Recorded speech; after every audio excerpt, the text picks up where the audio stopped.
انا بحب الشرطة المصرية جدا وداعم ليها جدا. بحب القوات المسلحة المصرية، الجيش المصري، وداعم ليه جدا جدا جدا جدا.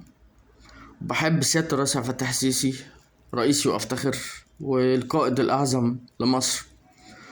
ولولا ما كانش راس مصر رفعت لفوق، وما كانش علم مصر بقى فوق الجميع، ومصر دايما فوق الجميع. وتحيا مصر، تحيا مصر، تحيا مصر، تحيا السيسي، تحيا الشرطة المصرية، تحيا الجيش، خير أجناد الأرض. الشرطة المصرية صقور مصر، رجال مصر. وتحيا كل عظيم مصري، وربنا ما يحرمنا منهم يا رب. القوات المسلحة والشرطة المصرية وسيادة الرئيس القائد الأعظم لمصر عبد الفتاح السيسي. وكل عام وأنتم بخير.